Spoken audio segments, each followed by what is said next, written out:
আসসালামু আলাইকুম, সবাইকে স্বাগতম ড্রিম ইলেকট্রনিক্স ভিডিওতে। আজকে আমরা দেখাবো কিভাবে ভয়েস সার্চ করতে হয়। যাদের রিমোট আছে রিমোট দিয়ে ভয়েস সার্চ করতে পারবেন এবং রিমোট ছাড়াও শুধু টিভি ইউজ করে আপনারা ভয়েস সার্চ কীভাবে করতে হয় আজকে এটা বিস্তারিত আমরা দেখাবো। তো চলুন ভিডিও শুরু করা যাক।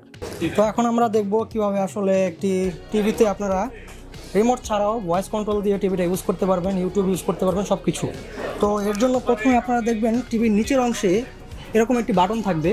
তো এই বাটনটি আসলে আপনার অপোজিট দিকে নিলে এই লাইট ইন্ডিকেটরটা শো করবে যে এটা অন হয়েছে কিনা। যখন এটা সাদা হয়ে যাবে তার মানে এটা অন হয়েছে।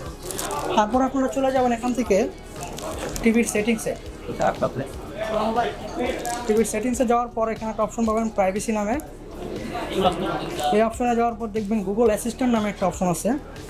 এখানে যাওয়ার পর দেখবেন হ্যান্ডস ফ্রি মাইকটা বন্ধ আছে। যদি এটা বন্ধ থাকে তাহলে চালু করে দিবেন, আর যদি চালু থাকে তাহলে কোনো কিছু করা লাগবে না।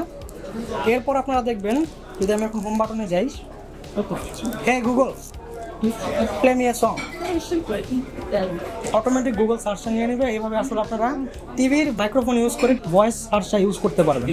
আর একটা ওয়ে আছে, সেটা রিমোট দিয়ে, সেটা মোটামুটি সবাই জানে। এখানে একটা বাটন আছে গুগল অ্যাসিস্ট্যান্ট বাটন। এই বাটনটা প্রেস করলে অটোমেটিক ভয়েস সার্চটা অন হয়ে যায়। তখন আপনারা রিমোট ইউজ করার মাধ্যমেও আপনারা ভয়েস সার্চটা দিতে পারবেন।